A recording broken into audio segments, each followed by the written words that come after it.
ব্রাজিলের বিশ্বকাপ যাত্রা এখানেই শেষ। নরওয়ের কাছে তারা ২-১ হেরে গেছে এবং আমি এতটুকুই বলতে চাইতেছি যে ব্রাজিলকে নিয়ে যারা অনেক হাই হোপ ছিল, তার মধ্যে নিউট্রাল যারা ফ্যান বেস আছে তারা খুব একটা হাই হোপ নিয়ে ছিল না যে ব্রাজিল এবারে হট ফেভারিট বা কিছু। কিন্তু আমি দেখতেছিলাম যে অনেকে দেখতেছি ব্রাজিলকে জিতাই দিতেছেন এবং অনেক কাহিনী দেখতে পাইছি। কিন্তু আসলে ব্রাজিল নরওয়ের সাথে যেভাবে হারছে, এরপরে অনেক কিছু তাদের ভিজিবল হয়ে গেছে যে তাদের আসলে কোথায় কোথায় ল্যাগ ছিল এবং কোথায় কোথায় প্রবলেম ছিল। এবং এটা নিয়ে আমি শুরু থেকেই কথা বলে আসছি। আপনারা দেখেন, আমি প্রত্যেকবার বলছি যে আপনি ফ্রান্সের মিডফিল্ডের দিকে তাকান, চুয়ামেনি, রাবিওট, কনসা এই টাইপের প্লেয়াররা খেলতেছে ফ্রান্সের মিডফিল্ডে, তাদেরকে আমরা হাইলি রেট করতেছি না। মানে চুয়ামেনি, রাবিওটদের মতো যারা কিনা অনেক দিন ধরে ন্যাশনাল টিমে প্রুভেন খেলতেছে এবং তারা তাদের ক্লাবের নিজ নিজ ক্লাবের জায়গায় ভালো খেলতেছে, আমরা তাদেরকেই রেট করি না। সেই জায়গায় আমরা যারা কিনা শেষ পর্যায়ে আছে তাদের ক্যারিয়ারের শেষের দিকে, সেটা আপনি বলতে পারেন ক্যাসিমিরো, আপনি বলতে পারেন যে ফাবিনো, আপনি বলতে পারেন পাকিয়েতা। এবং পাকিয়েতা ইউরোপে খেলে না, ঠিক আছে বয়স অত বেশি হয় না, কিন্তু পাকিয়েতা ইউরোপে খেলতেছে না, পাকিয়েতা ব্রাজিলিয়ান লিগে খেলতেছে। এবং আপনি বলতে পারেন যে এই মিডে একমাত্র ভরসার নাম হইতে পারে যে কোনো কিছুতে, সেটা হচ্ছে গুইমারেজ, এবং যে কিনা পেনাল্টি মিস করছে। এবং এই পেনাল্টি মিসেই তাদের যে কত কথা কত কিছু অনেক কিছু আসতে পারে থাকতে পারে। এবং ওই দিকে না গিয়ে আপনি এতটুকু চিন্তা করেন, তো আমরা ফ্রান্সের ওই মিডফিল্ডকে আমরা কাউন্ট করি না, সেখানে ব্রাজিলের এই মিডফিল্ডকে আপনি কাউন্ট করবেন। আপনার রাইট ব্যাকে কুন্ডে, লেফট ব্যাকে হার্নান্দেজের মতো প্লেয়াররা থাকে, থিও হার্নান্দেজরা, এবং বড় বড় নাম যারা থাকে তাদেরকে আমরা বলতেছি মনে হয় রাইট ব্যাক, লেফট ব্যাক এখানে একটু প্রবলেম আছে। কিন্তু আমরা সে জায়গায় দানিলো, আমরা সেখানে আমরা জানি না মানে কারা খেলতেছে লেফট ব্যাক, রাইট ব্যাক।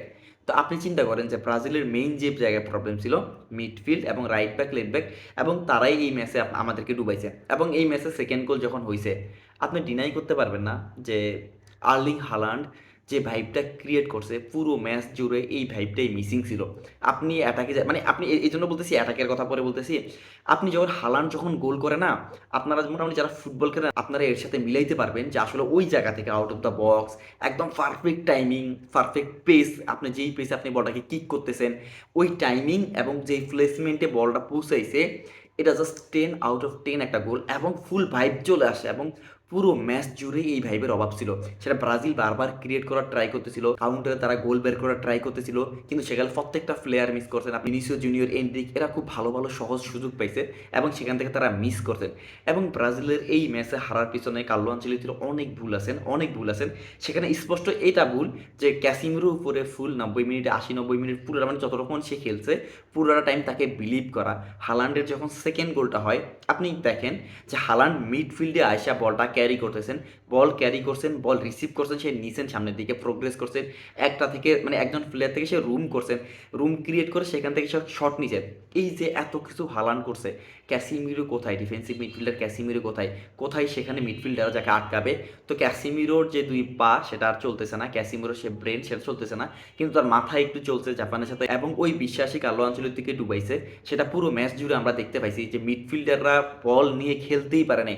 আপনি ইম্যাজিন করেন 1 মিনিটের জন্য বলেন যে ব্রাজিল তারা বল নিয়ে খেলছে, আমি বিরক্ত হয়ে যেতেছিলাম যে নরে এত বেশি পজিশন রাখতেছিল, তারা বারবার উইং দিয়ে যাইতেছিল। এবং অনেকেই মানে এটা দেখতেছিলাম, মানে এটা শুনতেছি যে অনেকেই বলতেছে নরওয়ে কেন মানে ওইখান থেকে গিয়ে ক্রস করে নেয়, ওইখান থেকে গিয়ে কেন ওটা ট্রাই করে নেয়।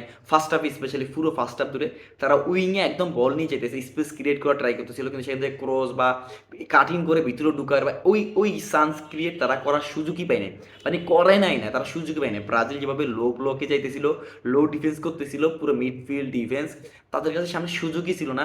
এবং তারা প্রত্যেকবার ক্রস করার ট্রাই করতেছিল, এবং প্রত্যেকটা ব্রাজিলের মানে রাইট ব্যাক, লেফট ব্যাক বা যারা ডিফেন্ড করতেছিল ওইখানে উইং দিয়ে তাদের গায়ে লেগে বারবার থ্রো হইতেছিল, কর্নার হইতেছিল, এবং আমরা সেটা দেখতেছিলাম ভিজিবলি। এবং সেকেন্ড হাফে তারা বাইতে হয়ে কোনো না কোনোভাবে একটা ক্রস করছে আর্লিং হালান্ডের কাছে, এবং হালান্ডই ম্যাচে মাত্র 30টা মানে টাচ নিয়েছে ফুল ম্যাচে। 90 মিনিট খেলে, 90 মিনিট তো না, 113 মিনিটের মতো আপনি বলতে পারেন যে খেলে আর্লিং হালান্ড মাত্র 30 বার বল টাচ নিতে, এবং প্রতিপক্ষের বক্সে 4 বার টাচ নিছে। এবং একবার হচ্ছে সে পেনাল্টি সে যখন নিয়েছিল ওই একটা টাচ, আর বাকি 3টা টাচ নিছে সে ডি বক্সের ভিতরে। তাহলে আপনি বলতে পারেন যে বক্সের ভিতরে থ্রাইভ করতে পারে নাই নরওয়ে, কিন্তু ডি বক্সের বাইরে থেকে যেভাবে গোল করছেন, হেডারে যেভাবে গোল করছেন, এই ব্যাটেলে গাব্রিয়েল আর আর্লিং হালান্ডের যে ব্যাটেল, এখানে আর্লিং হালান্ড যোজন যোজন এগিয়ে গেছে এই ম্যাচের পরে। আপনাকে বলতেই হবে ব্রাজিলের যে টিম স্ট্রাকচার ছিল, যে প্লেয়ার ছিল ইন্ডিভিজুয়ালি, কিন্তু নরওয়ের তো সেটা ছিল না। কিন্তু নরওয়ে সেখানে মার্টিন ওডেগার্ড খেলছেন, কিন্তু মার্টিন ওডেগার্ড যেভাবে সুযোগ পাইছেন, মার্টিন ওডেগার্ড ইজি দুইটার মতো সুযোগ পাইছেন, কিন্তু মার্টিন ওডেগার্ড সেটা মিস করছেন এবং ভালো করে সে কিক প্লেসমেন্ট সেখানে বল রাখতে পারে নাই। না হয় আমরা চিন্তা করতে পারি যে এই ম্যাচে আরও গোল হওয়ার কথা ছিল।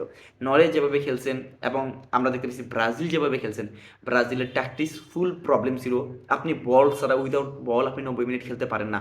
আপনি অপোনেন্টকে এত বেশি বলে ইজি হইতে দিতে পারেন না। নরওয়ের মতো টিম যারা কিনা অন দা বল ভালো না, মানে তারা বলে এত খারাপ, তারা বারবার ইজি বল হারাইতেছিল। আপনি চিন্তা করেন যে ব্রাজিল যত কটা বল পাইছে বা তারা কাউন্টার অ্যাটাকে গেছে, আপনি বলতে পারবেন না যে ব্রাজিল প্রেস করে বল নিয়ে কোনো একটা স্ট্রাকচারগতভাবে যে দুজন মিলে প্রেস করছে, তিনজন মিলে প্রেস করে ট্রাফে ফেলাইছে, সেখান থেকে বল নিয়ে তারপরে গেছে। এরকম কিছু হয়ই নাই। জাস্ট নরওয়ে কোনো রকম তারা বল লুজ করে ফেলছে, সেখান থেকে কাউন্টার অ্যাটাকে গেছে ব্রাজিল, তো সেখান থেকে তারা মানে আউটপুট বের করতে পারে নাই। তো তারা অন দা বলে এতটা খারাপ ছিল নরওয়ে, কিন্তু তারপরও ওই নরওয়েকে তারা অন দা বলে তাদেরকে সেটেল হইতে দিছে এবং তাদেরকে খেলতে দিছে এবং তারা আউটপুট বের করছে, ডিজার্ভিংলি গেছে। কেউ যদি বলে যে ব্রাজিল ডিজার্ভ করে, কার্লো আনচেলত্তি ম্যাচ শেষে বলতেছে যে আমার এই টিম ব্রাজিল ডিজার্ভ করে, সে বলতে পারে যে বিগ চান্স ক্রিয়েটের দিক থেকে সে বলতে পারে যে হ্যাঁ তারা তারা মানে ডিজার্ভ করে পরের রাউন্ডে যাওয়া। কিন্তু আসলে কি ব্রাজিল ডিজার্ভ করে? আসলে কি ব্রাজিল মিডফিল্ডে ওই ব্যাটেলটা দিতে পারছে? ব্রাজিল যেভাবে তাদের নিজেদের ভিতরে কানেক্টেড থাকার কথা, কানেক্টেড থেকে উইং দিয়ে নেইমার দিয়ে, এখনও তো নেইমার প্রসঙ্গে আসেই নেই। তো ওই কানেক্টেড তাদের ভিতরে ছিলই না।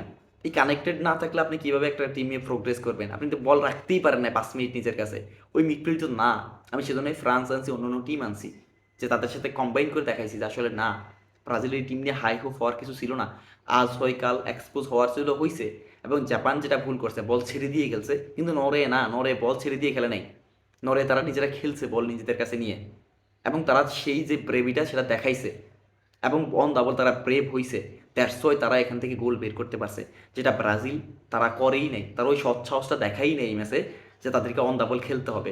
একবারের জন্য মনে হয় নাই। কার্লো আনচেলত্তির এখানেই আরেকটা ট্যাকটিক্সে ভুল। সে যখন দেখতে পাইছে ফার্স্ট হাফ 60 মিনিট 70 মিনিট, সে দেখতে পাইছে যে তার প্লেয়াররা অন দা বলে ভালো খেলতে পারবে এই নরওয়ের বিপক্ষে, কিন্তু সেটা প্রেফার করে নাই। সে কাউন্টারে খেলানোর ট্রাই করছে, মার্টিনেলিকে নাম্বার 10 হিসাবে খেলানো। ডিফেন্সিভলি আপনি বলতে পারেন যে হ্যাঁ ঠিক আছে, ওয়ার্কআউট করছে, এটা ডিফেন্সে মার্টিনেলি হেল্প করছে, কিন্তু আউটপুট আমি আমার প্রিভিউতে বলছিলাম কাজ করে নাই, করবে না, প্রোফাইলই ভিন্ন। তো সেখান থেকে ব্রাজিল এবং যে কার্লো আনচেলত্তি বলছে তার টিম ডিজার্ভ করে নেক্সট রাউন্ড যাওয়া, আমার মনে হয় না। আপনারা কি মনে করেন সেটা অফকোর্স কমেন্ট করে জানাবেন।